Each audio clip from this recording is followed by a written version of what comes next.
आइए निकालें इब्रानियों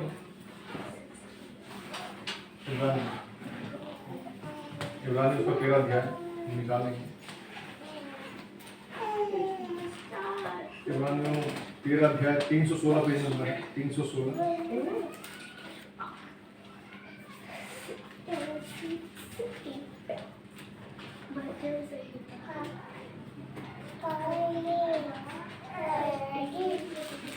इब्रानियों 13 अध्याय 316 पेज नंबर, उसका हम पढ़ेंगे 7 से लेकर 16 पद तक बारी बारी पढ़ेंगे। इब्रानियों 13 अध्याय उसका 7 से लेकर 16 पद तक बारी बारी पढ़ेंगे। 316 पेज नंबर पर है।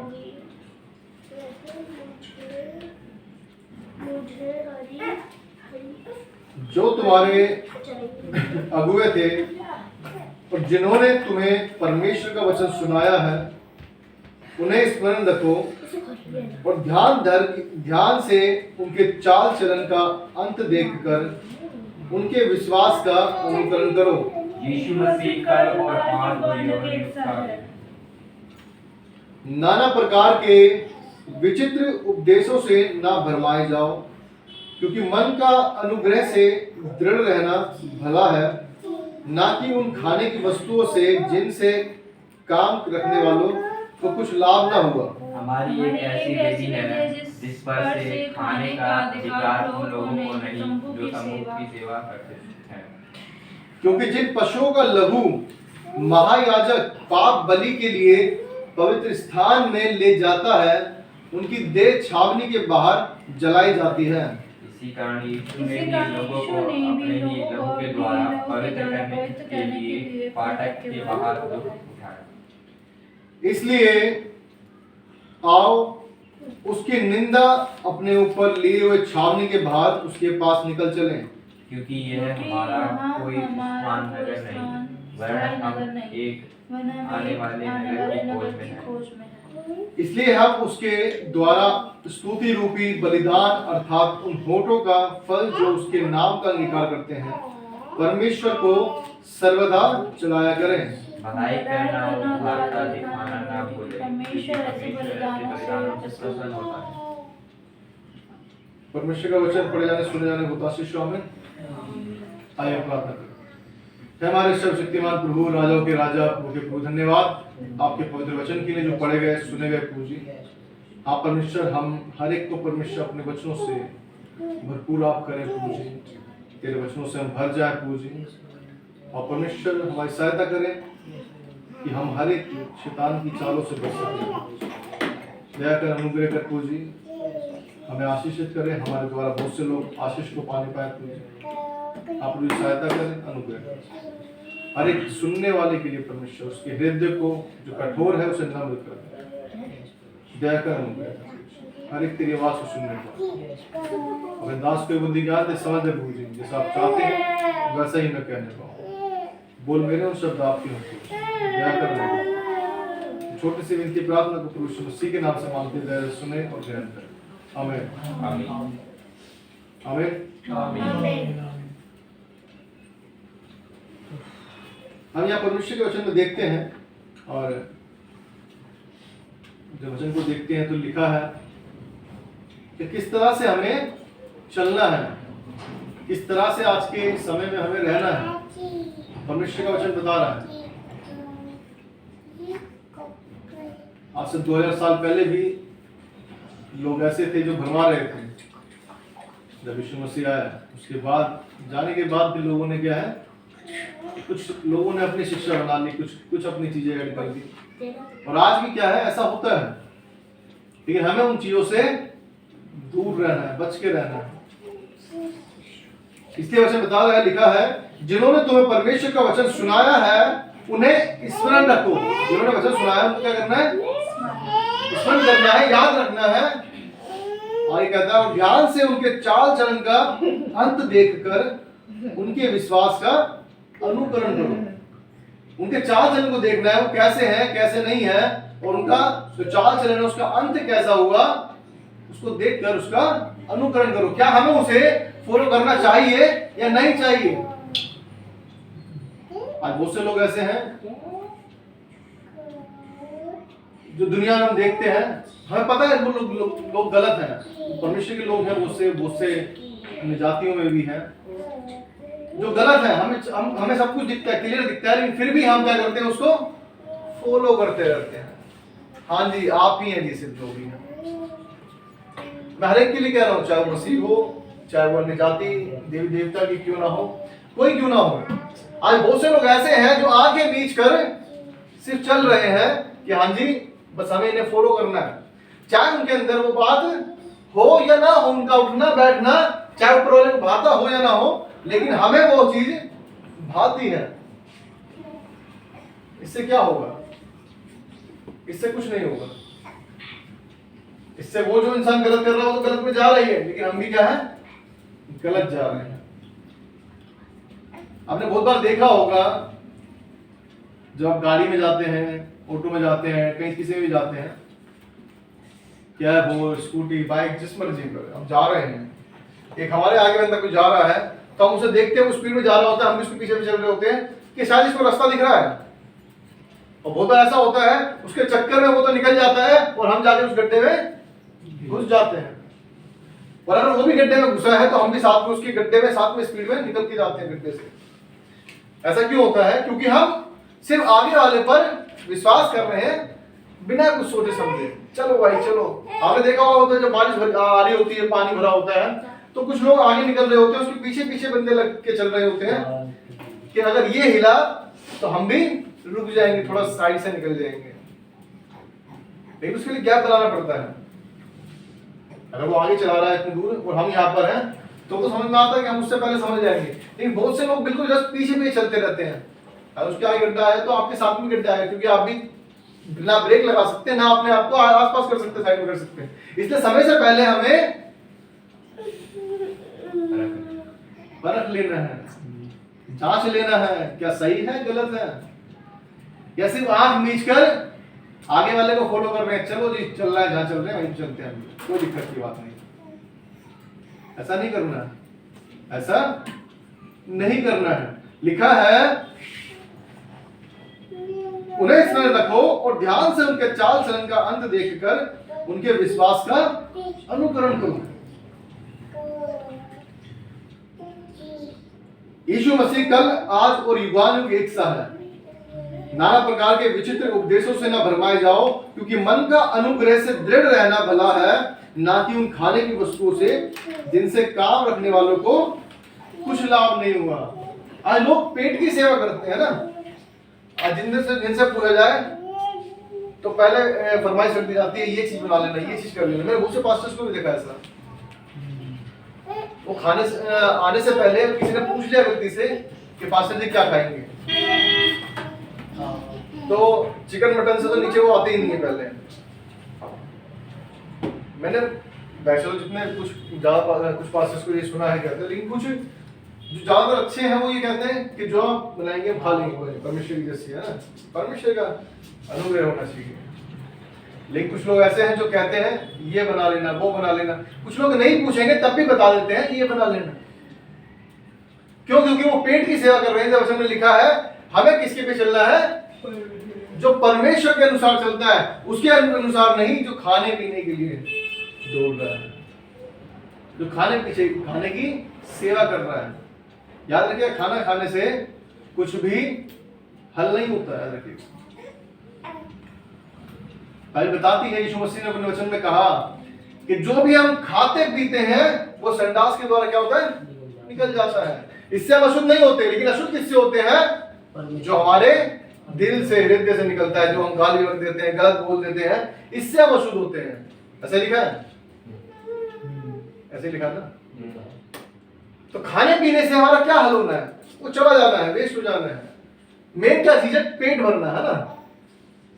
हम परमेश्वर को पहले स्थान दे रहे हैं, खाने को स्थान पहले दे रहे हैं। हम जा रहे हैं वचन सुनाने किसी घर में, हमें चलो आज वचन सुनाना है, लेकिन उससे पहले ध्यान लगाओ यार, चिकन पानी कोरमा बनाया होगा या बिरयानी बनाई होगी, पता नहीं। चिकन बिरयानी कोरमा खाने नहीं जा रहे, परमेश्वर का वचन हम देने जा रहे हैं कि परमेश्वर इनको बदले, इनके अंदर कुछ भी दिक्कत है वो सब ठीक हो जाएगा, चिकन बिरयानी क्या है, चली जाएगी। लेकिन जो हम करने जा रहे हैं, यदि कल को हम मर जाते हैं, परमेश्वर हमसे पूछता है कि क्या तूने उन्हें बताया, हम कहेंगे नहीं, उस टाइम तो हमारे माइंड में चिकन बिरयानी घूम रही थी, चिकन कोरमा घूम रहा था, चिकन चंगेजी घूम रही थी, सलामी घूम रही थी, निहारी घूम रही थी, मैंने क्या क्या चीज घूम रही थी। लेकिन परमेश्वर कहेगा क्या उसे तू बचा पाया, तूने क्या उसे बताया? वो बचे ना बचे वो एक अलग बात है, लेकिन क्या जो मैंने तुझे बताया था उसे बोलने के लिए, क्या तूने उस बात को उस तक पहुंचाया? नहीं पहुंचाया, क्योंकि दिमाग तो मेरा खाने पर लगा था। तो वचन बता रहा है यहाँ पर, ना कि उन खाने की वस्तुओं से जिनसे काम रखने वालों को कुछ लाभ ना होगा। याद रखिएगा, अच्छी बात है, आपके पास सब कुछ है, आप खाते हैं, बहुत अच्छी बात है, सब कुछ परमेश्वर ने दिया है, बहुत अच्छी बात है। 2 खाओ, 3 खाओ, 4 चीज खाओ, मर्जी है, कोई दिक्कत नहीं। लेकिन आप उसे अगर वेस्ट कर रहे हैं वो भी गलत चीज है, याद रखिएगा। ऐसे बहुत से लोग हैं जो भूखे सोते हैं, ऐसे लोग हैं जो कूड़े से बीन कर खाते हैं, ऐसे लोग हैं जो 1-1 रुपए के लिए तरसते हैं, ऐसे ऐसे लोग हैं जो दिन भर में 100 रुपए 200 रुपए कमा के लाते हैं बड़ी मुश्किल से, कि चलो मेरे बच्चे दूध पी लेंगे, मेरे बच्चे खाना खा लेंगे।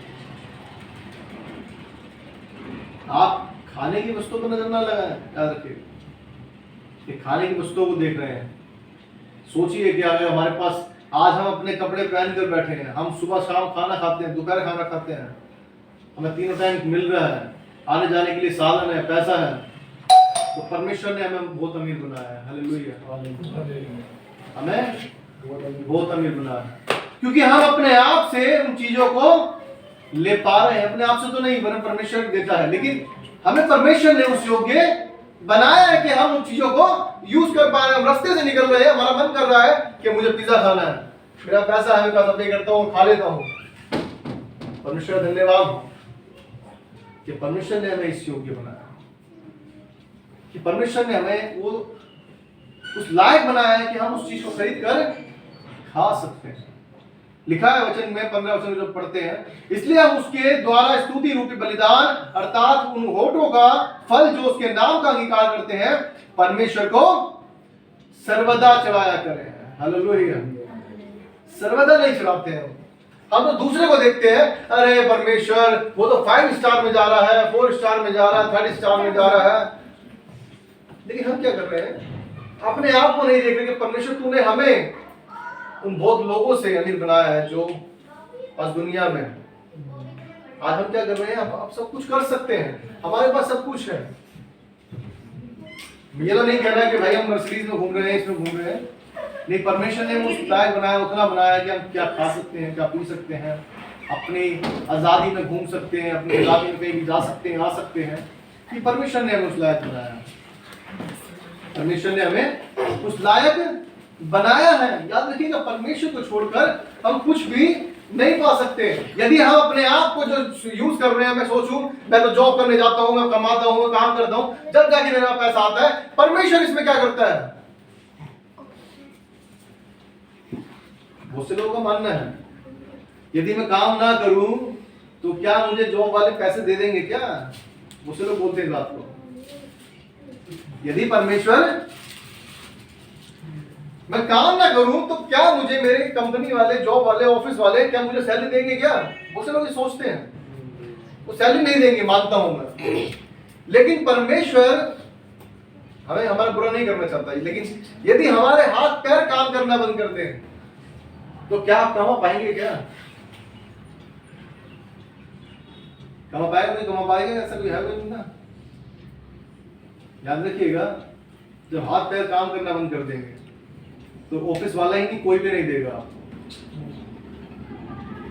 ये परमेश्वर का अनुग्रह है कि उसने हम पर दया की हुई है कि हम अपने हाथों से खा सकते हैं, चला सकते हैं, पैरों से आ जा सकते हैं, आंखों से देख सकते हैं, कानों से सुन सकते हैं, होठों से बोल सकते हैं। और परमेश्वर हमसे कुछ नहीं चाह रहा, वो कि क्या चाह रहा है? सिर्फ कि हम अपने होठों से उसको धन्यवाद करें जो उसने हमें दिया है। याद रखिएगा, हमारे पास अगर हम सोचें, मैं कहता हूं जो इस दुनिया में सबसे अमीर से अमीर बन रहा है, अगर वो सोचता है कि मैंने कुछ किया है, तो वो क्या कर रहा है, अपने आप को धोखा दे रहा है। वो अपने आप को सोचता है यदि, तो वो घमंड में है, क्योंकि परमेश्वर का वचन बताता है कि मनुष्य से कुछ नहीं हो सकता लेकिन परमेश्वर से। वचन में लिखा है प्रेरितों के काम में कि हमें हर बात के लिए प्रार्थना करनी चाहिए, अपने देश के लिए, हर एक बात के लिए। वो परमेश्वर वचन बताता है जब तक अधिकार ऊपर से न दिया जाए, जब तक अधिकार ऊपर से न दिया जाए तब तक कोई कुछ नहीं कर सकता। ये ना सोचे कि यदि आज मोदी जी बैठे हैं तुम अपनी ताकत में बैठे हैं, परमेश्वर की इच्छा है इसलिए बैठे हैं। यदि अंबानी दुनिया हमारे इंडिया में सबसे ज्यादा अमीर व्यक्ति है तो इसका मतलब ये नहीं कि वो खुद में है, परमेश्वर की इच्छा है। क्योंकि परमेश्वर ने हर एक चीज को किसी ना किसी उद्देश्य के लिए इस धरती पर रखा है, याद रखिएगा। एक पेड़ भी जो उगता है, पेड़ क्या करता है, ऑक्सीजन देता है ना।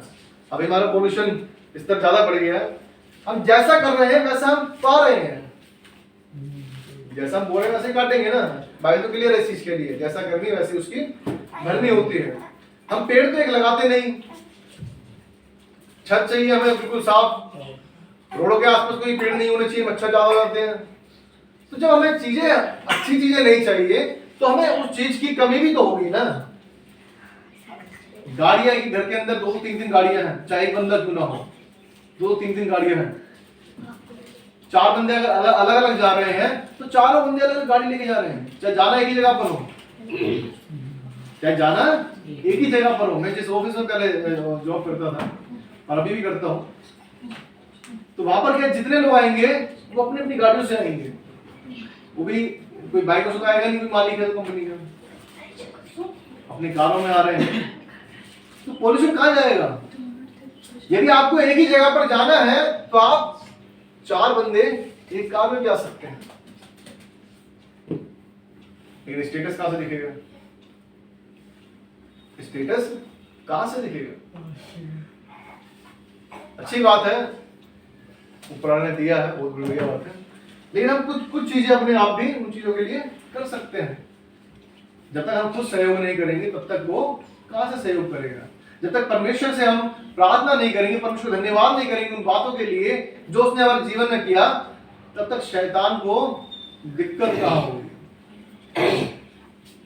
शैतान को दिक्कत कहां होगी? अय्यूब के जीवन में देखते हैं, उसका सब कुछ जा रहा है, फिर भी वो क्या कर रहा है? धन्यवाद कर रहा है परमेश्वर, कोई बात नहीं, उसने तो दिया था उसने ले लिया, कोई बात नहीं, वो बुरा नहीं कह रहा है। और हम लोग जो है, हमारे साथ कितना भी अच्छा क्यों ना हो जाए, हम कुछ कहना नहीं चाहते परमेश्वर के लिए कि परमेश्वर तेरा धन्यवाद। वचन में लिखा है, जैसा हमने पढ़ा अभी, नाना प्रकार की विचित्र उपदेशों से ना भरमाए जाओ, क्योंकि मन का अनुग्रह से दृढ़ रहना भला है, ना कि उन खाने की वस्तुओं से जिससे काम रखने वालों को कुछ भी लाभ नहीं हुआ। खाने पीने के पीछे ना भागे, खाने पीछे ना भागे। किसके पीछे भागना है? परमेश्वर के वचन के पीछे भागना है। ऐसे वचनों के पीछे नहीं भागना, ऐसे उपदेशों के पीछे नहीं भागना जो हमें भरमा रहे हैं, जो कह रहे हैं आइए तुम्हें परमेश्वर क्या करने वाला है, वीजा लगाने वाला है, गाड़ी देने वाला है, बंगला देने वाला है। याद रखिएगा, परमेश्वर निर्धन बना, कंगाल बना कि हम धनी हो जाए। इसका मतलब ये नहीं कि सिर्फ हमें गाड़ी बंगले देने आया परमेश्वर। हमें क्या देने आया परमेश्वर? कि हम उस अनंत जीवन के धनवान हो जाए, उस स्वर्गीय वस्तुओं के धनवान हो जाए। संसार की चीजें भी देता है, ऐसी बात नहीं कि परमेश्वर में घर नहीं देता, बंगला नहीं देता, गाड़ी नहीं देता, सब कुछ देता है, हर एक चीज का समय है। लेकिन धनवान पहले किसमें होना है? हमें पता तो है नहीं कि यीशु मसीह हमारे लिए मरा या नहीं मरा, हमारे पापों के लिए मरा या किसके लिए मरा, लेकिन मांग क्या रहे? वीजा लगाने वाला, हमें गाड़ी दे दे। चाहे उन्हें पाप की क्षमा का एहसास नहीं है, पापों की क्षमा का एहसास नहीं है, कि पाप की क्षमा का एहसास जब तक नहीं हुआ तब तक आप कैसे मांग रहे हैं? फिर तो आप एक तरह से वही हो गया, सब जैसे दुनिया के देवी देवता सब दुनिया बहुत सारे हैं, तो जहां मर्जी मांग रहे हैं तो हमने सोचा भी मांग लेते हैं जी, कोई तो दे ही देगा। और चलो मिल भी गया, चलो अच्छी बात है, लेकिन तुम लेके निकल लिए, लेकिन तुम्हें फिर भी उस टाइम का भी नहीं पता कि आप अपने पापों से क्षमा पा रहे हैं या नहीं पा रहे हैं, या तुमने जो पाप किए उसके लिए यीशु मसीह बलिदान हुआ या नहीं हुआ, तो उसका फायदा क्या? आप चर्च में आ रहे हैं 10 साल से, 20 साल से, 25 साल से, 30 साल से, ये आपको कुछ भी नहीं पता। कल मैं कहीं गया था किसी के बर्थडे में बच्चे के, तो वहाँ पे कोई रोमन कैथलिक चर्च से था, कैथलिक चर्च से, रोमन कैथलिक चर्च से। तो वो मूर्तियों में मतलब मूर्तियाँ बनाते हैं, यीशु मसीह की मूर्ति लगाते हैं, मरियम की मूर्ति लगाते हैं, वो इन चीज़ों को भी उनके आगे झुक जाते हैं। ये वचन क्लियर कहता है कि नहीं झुकना, मूर्तियों के आगे नहीं झुकना। और मैंने उनसे एक चीज पूछी, इतने पूछते ही वो बोले मैं इतना नहीं पता अंदर, मतलब तो मुझे फिर मैं लगाया, मैंने फिर उससे यही पूछा कि ऐसा तो मतलब ये तो पता होगा, मतलब ऊपर ऊपर तो अच्छा पता होगा थोड़ा। नहीं वो भी नहीं पता। मैं ये नहीं कह रहा कि मुझे पता, लेकिन उन्हें बिल्कुल ही नहीं पता। अगर आप जा रहे हो, सिर्फ सीट पे बैठ रहे हो, जो पास्टर प्रार्थना करता है उसके पीछे रिपीट करके कर देते हो, खत्म हो गया जी। आप जाओगे कभी चर्चेज में, ऐसे चर्चों में, तो एक प्रेयर की वो रखी होती है, पेपर रखा होता है, पेपर रखा होता है, जो पास्टर रिपीट कर रहा है वो। मैं एक बार गया था, क्या नाम है, हमारे यहाँ पे पड़ता है राजेंद्र प्लेस पे गुरुवार के पास, सेंट माइकल चर्च। तो मैं भी गया, तो मैं सोचा कुछ शायद पास्टर मैसेज देगा, लेकिन वो आए, उन्होंने अपना अपना जो कहना था कह दिया। उसके बाद बंदों ने उठाया और प्रार्थना याद हो जाती है, जो डेली याद करता है, जैसे ईशिता बच्चे इन सब ने याद कर रखी है। वो वाली नहीं है, वो तो अलग से उन्होंने याद कर रखी, वो उनकी रिपीट है, डेली आना है, उठाए। जिसको नहीं पता वो पढ़ लेगा उसमें से, जिसको याद है वो याद बोला, खत्म हुआ, चले गए जी। मैं ठीक है जी, तो बढ़िया चीज है। तो आपने सीखा कहाँ? घर में पढ़ लिया तो पढ़ लिया, नहीं तो मैं तो नहीं बताऊंगा जी। मैंने उनसे पूछा, सीरियसली मुझे बड़ा बेकार लगा। उनकी एज भी शायद लगता है 30-35 नहीं 35 ऊपर ही होगी शायद, हाँ 40 के आसपास भी हो सकती है शायद। लेकिन उन्हें वचन के बारे में नहीं पता। मैं तो ये सोच रहा था, मतलब वचन में ऐसा तो लिखा है शायद, क्या नाम है, आपने पता होता इतना कि मूर्ति के लिए आज्ञा निकाली गई है, सच में क्या है? मैंने पूछा उनसे, बोले नहीं, अरे मुझे पता नहीं है ब्रदर इसके लिए। ठीक है जी, अब क्या कर रहे हैं, आप क्या कर रहे हैं सोचिए। मैं एक को जानता हूं जो कंपनी के साथ काम करती है, हमारे एक फॉरवर्डर है, वो बताती है। मैंने उनसे पूछा, वो भी रोमन कैथलिक चर्च से थी, लेकिन उन्होंने बताया मैंने परमेश्वर के दर्शन को अलग से देखा है और मैं किसी के आगे नहीं झुकती। हालेलुया। बोले मुझे पता चला कि नहीं, सच में परमेश्वर कौन है, यीशु मसीह कौन है और वो क्यों आया।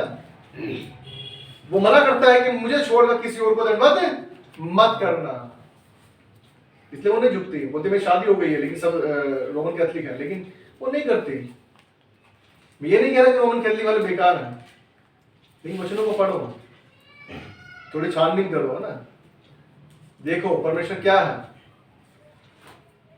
अब उनकी फैमिली में वो जो शादी होके गई है, वहां पर सब रोमन कैथलिक को सब ऐसे ही फॉलो करते हैं जैसे वो फॉलो करते हैं, लेकिन वो एक रोती कहती है कि मैं यीशु मसीह को जानती हूँ। और मैं इसलिए जब वो निकलते हैं चर्च के आगे, मैं कोई मूर्ति क्यों ना हो, मैं किसी के आगे नहीं झुकती। हालेलुया। आप जानने जा रहे हैं परमेश्वर को, भरवाने नहीं जा रहे, याद रखिएगा। मैं कल बात कर रहा था किसी से जहाँ पे गया था, तो मैं वही कह रहा था कि जो आज एक शारीरिक इच्छाएं हैं, एक छोटी सी बात है, आप चर्च भी जा रहे हैं, ठीक है, और आपको कोई टोक भी नहीं रहा, रोक भी नहीं रहा, आप सिर्फ परमेश्वर के पास भी आ रहे हैं और अपना जो मन कर रहा है वो कर भी रहे हैं, तो आपको कहाँ जाना अच्छा लगेगा? और जहाँ पर एक बंदा टोकता जाता है बार बार, तो वहां पर जाएंगे आप या वहां पर जाएंगे जहाँ पर फ्रीडम है पूरी? कहाँ जाना पसंद करेंगे? जहाँ टोकता है। नहीं, उनके लिए कहना, मुझे तो वो है जो परमेश्वर के वचन पे चलना चाहते हैं, जो टोके या रोके वो जाएंगे कि हमें वचन सीखना है। लेकिन जो आज लोग संसार में है, वो पहले वहां जाना पसंद करेंगे जहां पर सिर्फ मैं परमेश्वर को भी अटेंडेंस लगा दूं कि हाँ प्रभु मैं आया हूं चर्च में, मैं चर्च में आया हूं, और साथ में क्या करूं, चर्च खत्म होती, अरे भाई ठीक है आ रहा हूं मैं, चल 2 बोतल ले लो बियर की, बैठ के पियेंगे बियर। उन लोगों को वहां पसंद आएगा जहां पर कोई टोकता नहीं है, जहां बैठे हैं सिर्फ आराम से शांति, चलो भाई हो गया जी, क्या करना है।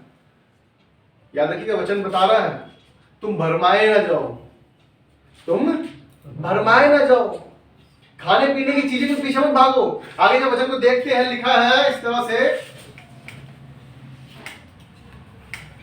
11 वचन रखता हूं आपके लिए और 12 वचन।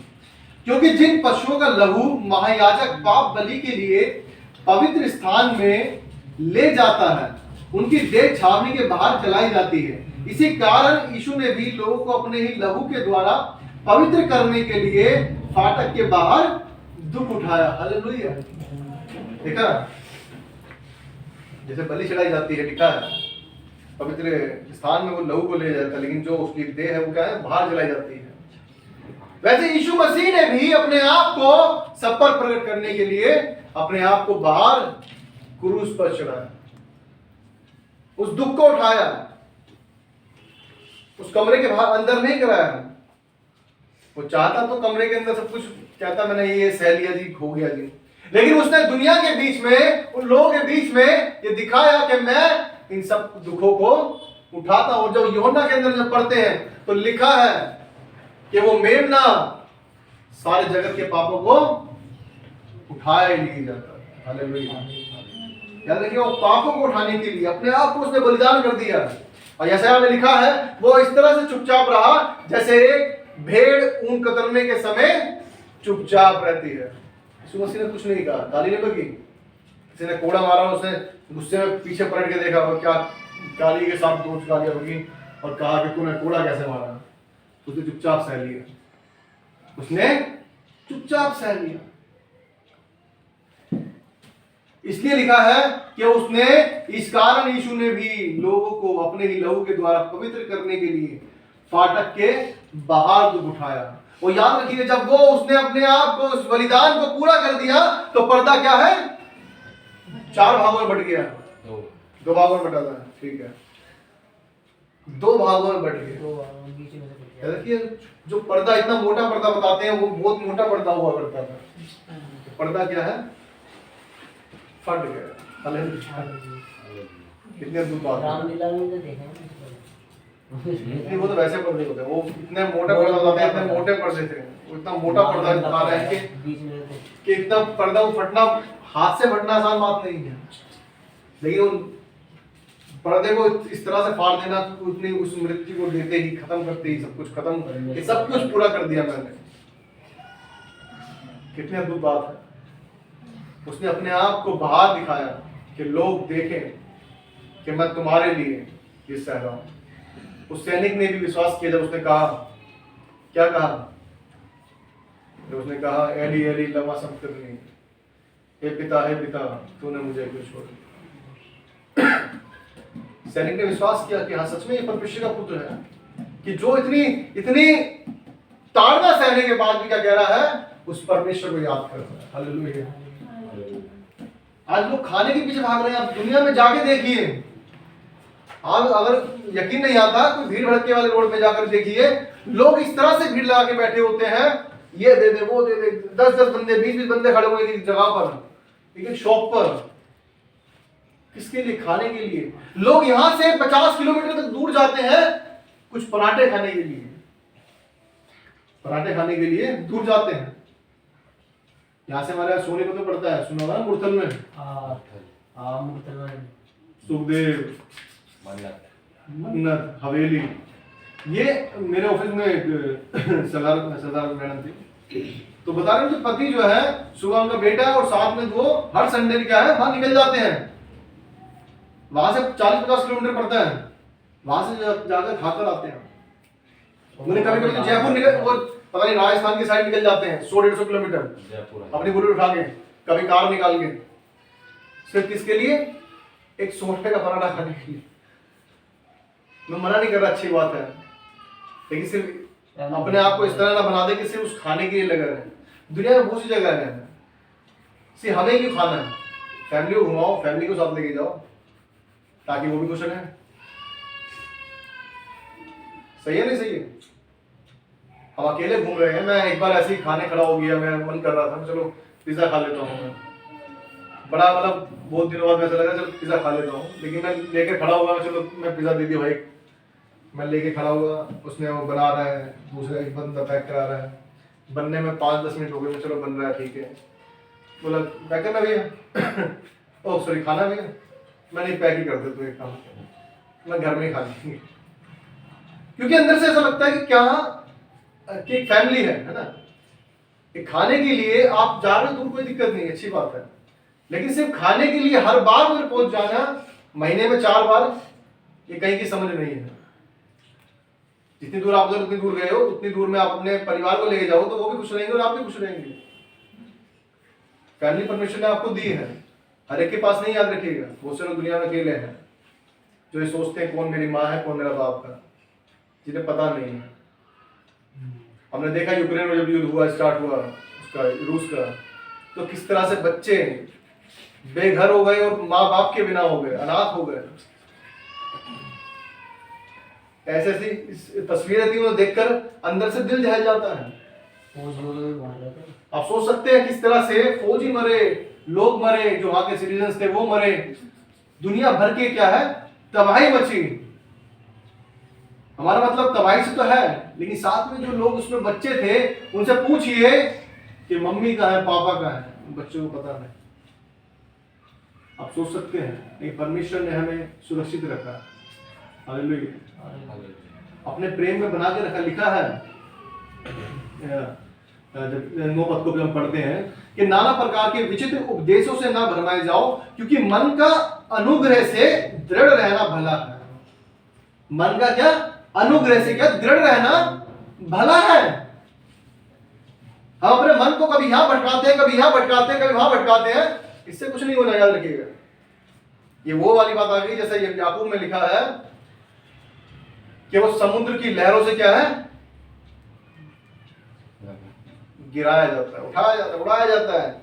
क्योंकि विश्वास जब तक तुम्हारे पास नहीं है, क्योंकि तुम संदेह के साथ घूमते हो, और संदेह नहीं भी है तो तुम्हारे पास क्या है दिशा नहीं है, दिशा नहीं है तुम्हारे पास, तुम्हारा परमेश्वर की आज्ञाएं नहीं है। जैसा यहोशू 1 अध्याय में लिखा है कि उसकी आज्ञाओं को मानो और उसके अनुसार चलो, इधर उधर मत ताक, जो मैं तुझे कहता हूं वैसा कर, वैसा चल। आज दुनिया क्या कर रही है, भरमाई जा रही है, याद रखिएगा। आज लोग वहां पर ज्यादा है जहां पर चमत्कार किए जाते हैं, जहां पर आपको बताया जाता है कि आपके साथ ऐसा ऐसा हुआ है, आपके साथ ऐसा होने वाला है। अच्छी बात है, मैं नहीं कहता कि गलत बात है, लेकिन हर एक बात को ना मानो, क्योंकि बाइबल बताती है जो भविष्यवाणी किसी ने की है यदि वो पूरी नहीं होती तो इसका मतलब वो क्या है, झूठा है और परमेश्वर की ओर से नहीं है। वो परमेश्वर की ओर से नहीं है। जो परमेश्वर की ओर से होता है वो बातें पूरी होती है। याद रखिएगा, परमेश्वर जो हम पहले के भविष्यवाणी को पढ़ते हैं, देखते हैं, तो परमेश्वर ने कहीं भी ऐसा नहीं बताया। जैसा कि मैं एक दास से सुन रहा था, सही में बड़ी सही बात कह रहे थे कि आजकल प्रोफेट क्या बताते हैं, भविष्यवक्ता क्या बताते हैं, आपकी गाड़ी का नंबर, आपके घर के कुत्ते का नाम बताते हैं, आपके घर का नाम बता देंगे। तो परमेश्वर इससे क्या हल करने वाला है, ये बताइए, इससे क्या हल करने वाला है? कुछ इससे आपकी आत्मिक उन्नति होगी? क्या आप अपने पापों से फिर जाएंगे? बताइए। एक खुशी हो गई, हो बता दिया, प्रोफेट जी ने बता दिया मेरी गाड़ी का नंबर ही है। अरे गाड़ी का नंबर तो कहीं भी मिल जाएगा, शायद फेसबुक पे डालो, व्हाट्सएप पे डालो, कहीं भी डालो, कहीं ना कहीं से निकल ही जाएगा। आजकल तो इतना तेज हो गया गूगल आपका, आपकी फोटो खींच के अगर नेट पे डाल दे तो अगर कहीं भी आपने डाला तो वो भी निकाल के दिखा देगा कि हाँ जी ये बंदा यहाँ पर है जी। इतनी तेज आपका सोशल मीडिया, आपकी जो टेक्नोलॉजी है, एआई आ गया है, इतना तेज हो गया है कि आपको जरूरत नहीं पड़ती। आपको क्वेश्चन सॉल्व करने, आपको सिर्फ लिखना है कि भाई ये क्वेश्चन सॉल्व कर दे, और एआई आपके क्वेश्चन को सॉल्व करके दिखा देगा। लेकिन परमेश्वर जो आपके जीवन से चाहता है, यदि कोई ये बात बताए तो समझ में आता है। भरमाए ना जाओ, इसलिए कह रहे परमेश्वर से भरमाए ना जाओ। यीशु मसीह ने तुम्हारे लिए दुख उठाया है, किसी और ने नहीं उठाया, याद रखिएगा। यीशु मसीह ने तुम्हारे लिए उस दुख को उठाया, उस चौराहे पर, उस जगह पर जहां पर परमेश्वर ने नियुक्त किया था। याद रखिए, कोड़ों की मार सहना छोटी बात नहीं, छाती पर भाला खाना छोटी बात नहीं, अपने ऊपर मुंह पे थुकवाना छोटी बात नहीं, कांटों का ताज पहनना छोटी बात नहीं, हाथ पैरों में कीड़े ठुकवाना छोटी बात नहीं। याद रखिएगा, बहुत दर्द परमेश्वर ने सहा, यीशु मसीह ने सहा, किस लिए?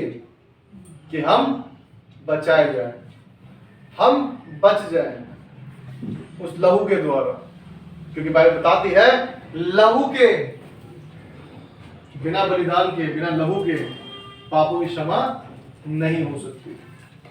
इसलिए उस यीशु मसीह ने अपने एक लहू का कतरा बहा दिया। लिखा है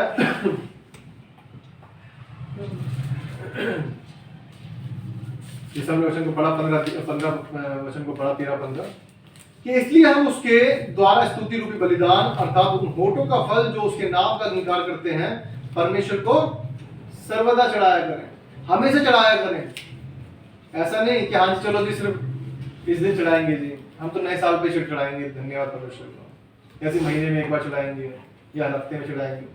हर समय परमेश्वर कह रहा है, हर समय सर्वदा, जब आप कहीं भी हो, कहीं भी कुछ बात होती है, परमेश्वर धन्यवाद करोगे, परमेश्वर धन्यवाद तेरा तूने ये किया, परमेश्वर तेरा धन्यवाद तूने ये किया है। क्यों? क्योंकि परमेश्वर को ये भाता है, परमेश्वर को अच्छा लगता है। आप अपने माँ बाप को इस बात को कहें, अपने बच्चों को ये बात कहें कि बेटा थैंक यू तूने ये करा। हमारे माँ बाप को कहें मम्मी पापा आपने ये किया था थैंक यू, तो अच्छा लगेगा नहीं लगेगा? ये बुरा लगेगा, अरे क्या हो गया पागल हो गया तुम, थैंक यू बोल रहे हैं, चले ऐसा नहीं करते, ऐसा कहते हैं क्या? माँ बाप गले लगा देते हैं ना, कोई नहीं बेटा तुम्हारा फर्ज था। हमारा परमेश्वर खुश होता है, आनंदित होता है कि सच में देखो मेरा बेटा इस समय में भी मेरे क्या है धन्यवाद कर रहा है। क्या वो समय होगा जब स्वर्गदूत इस बात को देख रहे होंगे कि अय्यूब के फोड़े पड़ रहे हैं, कीड़े पड़ रहे हैं, लोग परेशान कर रहे हैं, आगे ताने मार रहे हैं, लेकिन स्वर्गदूत बोलते होंगे प्रभु अब तो ठीक कर दे। लेकिन प्रभु कहता होगा तो ये मत देख वो बीमार है या खराब है, तो ये देख वो अब भी मेरे अगेंस्ट नहीं जाता, वो मुझसे भी प्रेम करता है। हालेलुया, कितनी अद्भुत बात होगी कि प्रभु हमारे लिए ये बात कहे। जब शैतान को उसने कहा कि क्या तूने मेरे दास अय्यूब को देखा है, उसके जैसा खरा व्यक्ति कोई नहीं। हालेलुया, क्या अद्भुत बात है कि परमेश्वर हमारे लिए बात कहे, परमेश्वर हमारे लिए बात करे। क्या हमारे अंदर से खूबी है जो हमारे लिए परमेश्वर कैसे कहे? नहीं, हम तो ऐसा भागते जी कि नहीं यहाँ पर मिल जाएगा जी, यहाँ मिलेगा जी, यहाँ पर मिल जाएगा, नहीं नहीं नहीं यहाँ पे चमत्कार नहीं हो रहे, वहां पर चमत्कार होता है, ओ नहीं नहीं वहां पे जाएंगे जी। मैंने बहुत से लोगों को देखा, याद रखिएगा, जो लोग किसी चर्च में जाते हैं लेकिन जाते कहां पर है? दूर दूर जाते हैं। किस चीज को पाने के लिए? किस चीज को पाने के लिए? घर की शांति, अनुग्रह, कि मुझे मिल जाएगा, मुझे वो मिल जाएगा, सब कुछ मिल जाएगा। क्या डैनियल को जब वो शेरों की मांद में था, क्या शद्रक मेशक अबेदनगो जब वो आग के भट्टे में थे, क्या वो यूसुफ जब वो गड्ढे में था, क्या उसे याद आया कि मैं उस जगह जाऊंगा यहां से निकलने के बाद तो परमेश्वर मेरे लिए बड़े काम करेगा? उसने याद किया कि मेरा परमेश्वर मेरे लिए करेगा। हालेलुया, परमेश्वर हर जगह उपस्थित है जहां आप उसे ढूंढते हैं। याद रखिएगा, बहुत से लोग गलतियां कर रहे हैं इस चीज के लिए कि लोग क्या कर रहे हैं, पाने की इच्छा से, ज्यादा पाने की इच्छा से क्या कर रहे हैं, उस परमेश्वर के वचन को ना पढ़कर। आज वचन पढ़ना कौन चाहता है? आजकल वचन लिखाओ बाइबल में, ठीक है कोई बात नहीं ले जाएंगे। आजकल तो बाइबल भी लेके नहीं जाते हैं, आजकल तो लोग फोन लेके जाते हैं, आजकल लोग फोन लेकर जाते हैं। मैंने ऐसे लोगों को देखा है जो पास्टर्स हैं, पास्टर्स होने के बावजूद भी वो बाइबल लेकर नहीं जाते हैं। क्या लेके जाते हैं? फोन लेके जाते हैं। इजी रहता है जी, आपकी मीटिंग में जा रहे हैं, यहाँ पे नोट्स बनाए, फोन में बना ली, सब कुछ कर लिया, ठीक है जी यहाँ से पढ़ लेंगे, यहाँ से निकालेंगे, ठीक है जी खत्म बात। गलती से कुछ ऐसा हुआ कि फोन ही खराब हो जाए, फिर क्या करेंगे? फिर क्या करेंगे? अरे भाई फोन दिखाइए यार थोड़ा दूसरा, ऐसा कहेंगे क्या? वो मुझे पता है कि एक समय ऐसा आएगा कि बाइबल भी हमारे पास नहीं रहेगी, सब कुछ खत्म हो जाएगा। लेकिन क्या हम उस समय से पहले इस समय को देखना चाहें कि हाँ जी जो है अभी इसी यूज करेंगे? बात की बात देखिए खत्म तो होना है सब कुछ, तो इसलिए फोन भी यूज करें तो क्या दिक्कत है? क्या हम ये चीज देख सकते हैं कि नहीं हम तो पहले गांव में रहा करते थे, पहले रोड कच्चे कच्चे थे, तो हमें रोड नहीं चाहिए भाई, हमारे रोड मत बनाना, कच्चे ही रहने दो, ऐसे चलेंगे हमको, ऐसा कहते हैं क्या? टेक्नोलॉजी यूज करो अच्छी बात है, हम अच्छी चीजें यूज करते हैं अच्छी बात है, लेकिन जो चीज का नुकसान भी है हम उसको यूज क्यों करें? क्या बाइबल उठाना हमें भारी पड़ रहा है? लोग कहेंगे इसमें दिक्कत क्या है, फोन लेके जा रहे हैं, फोन में क्या है? लेकिन क्या बाइबल उठाकर ले जाना बोझ लगता है क्या? अगर आपके बाइबल है, बाइबल लेके नहीं आते हैं तो ये बहुत गलत बात है। बाइबल है और बाइबल नहीं लेके आ रहे तो क्या है? बहुत गलत बात है, क्योंकि जब तक हम लेकर नहीं आएंगे तब तक लोग जानेंगे कैसे? बहुत कुछ साल पहले मैंने ये बात कहा था, इस बात को कि जब हम बाइबल लेके जाते हैं जब तो लोग देखेंगे कि हाँ कहाँ जा रहे हो, चर्च जा रहे हैं जी। जो बंदा फोन जेब में रख के लेके आता है और चर्च में बैठा और चर्च से निकल गया, क्या पता किसको फोन कहाँ जा रहा है? परमेश्वर ने कहा यदि तुम्हें तुम्हारे ऊपर सताव आता है मेरे कारण, तो ये क्या है? आनंद की बात समझो। लेकिन हम तो क्या समझ रहे हैं कि भाई फोन जेब में डाल लिया, चर्च में गए, चर्च से आ गए, किसी को पता भी नहीं चला कि हम चर्च गए हैं और काम का काम हो गया। इससे क्या फायदा होगा? जब लोग तुमसे कहें कि क्या पैसे मिले हैं क्या, तभी तो अच्छा लगेगा कि भाई तुझे मिले हो जहां से, मुझे भी बता दियो। क्या तुमने धर्म बदल लिया है क्या? नहीं, मैंने परमेश्वर को बदल दिया है। जो मेरा परमेश्वर था, जो सच्चा परमेश्वर था, उसको मैं भूल गया था, मैं भटका हुआ था, लेकिन आज वो मुझे मिल गया है। हालेलुया। आज मुझे परमेश्वर ने मुझे बदल दिया है। जिसे मैं मान रहा था वो नहीं है, लेकिन जो अब है वो सच में परमेश्वर है। मुझे उसने बदल दिया। हम कह सके है ना, कहेंगे कैसे? कहेंगे कैसे? जब मैं जाता था चर्च में पहले, तो मैं भी अपनी बाइबल लेकर, ये हाथ में रहती थी, मेरे बाइबल हाथ में रहती थी मेरे पास में, और फैमिली वाले वो बैग में रख लिया, पर्स में रख लिया, ठीक है। कुछ लोग हाथ में रखते हैं, कुछ बैग में रख लेते हैं। अच्छा लगता है, मुझे तो अच्छा लगता है। सिर्फ बताऊँ, अपना पर्सनली वो बता रहा हूँ कि मुझे अच्छा लगता है कि हाथ में ले जाता हूँ बाइबल। लोग देखें, पूछें, कुछ भी समझे, मुझे फर्क नहीं पड़ता है। अब मुझसे पूछे तो अच्छी बात है कि मैं कुछ बात बोल सकूँ, पूछे तो सही। और यदि किसी को पैसे मिले हैं तो मैं तो बोलता हूँ भाई मुझे हद से मुझे लेके चलो वापस, मेरा भी कुछ पैसा मिल जाएगा, क्या बुरा है? मसीह को तो हूँ ही मैं, और मसीह एक बार और कहला लेंगे तो क्या दिक्कत है? अच्छा लगता है। आइए वचन को पढ़ के हम रवाना हो जाएंगे। 14 वचन को पढ़कर हम रवाना हो चलेंगे। 13 का 14 कोई पढ़े? इसलिए आओ 14 13 का 14। क्योंकि यह हमारा कोई स्थायी नगर नहीं, वरन हम एक आने वाले नगर की खोज में है। एक आने वाले नगर की खोज में है। यहाँ क्या? क्योंकि यहाँ हमारा कोई स्थायी नगर नहीं। यहाँ आज हम हैं और कल नहीं रहेंगे, लेकिन वो परमेश्वर का जगह जो उसने हमारे लिए तैयार किया है वो हमेशा स्थिर रहेगा। हालेलुया। परमेश्वर चाहता है कि हम संसार की खोज में ना रहे, वरन किसकी खोज में रहे? परमेश्वर की खोज में रहे। परमेश्वर को ढूंढ रहे हैं। आज हम दुनिया में चीजों को ढूंढ रहे हैं, याद रखिएगा। संसारिक चीजें संसार में खत्म हो जाएंगी। आज गाड़ी है, गाड़ी खत्म हो जाएगी, बंगला है, बंगला खत्म हो जाएगा, परिवार है, परिवार खत्म हो जाएगा, सब खत्म हो जाएगा, लेकिन क्या बचेगा? परमेश्वर का वचन सदैव अटल रहेगा। ये 40 में लिखा है, उसका वचन सदैव अटल रहेगा। दुनिया सब कुछ खत्म हो जाएगी, उलट पुलट हो जाएगी, लेकिन परमेश्वर का वचन जब तक पूरा ना हो जाए तब तक एक भी उसका आना सुनिश्चित ना होगा, कि तब तक पूरा ना हो जाए। एक एक बिंदु जो है पूरी होकर रहेगी। याद रखिएगा। परमेश्वर का वचन पढ़ जाने सुन जाने वो आशीष हो। आमीन। आइए हम आराधना में जाएंगे।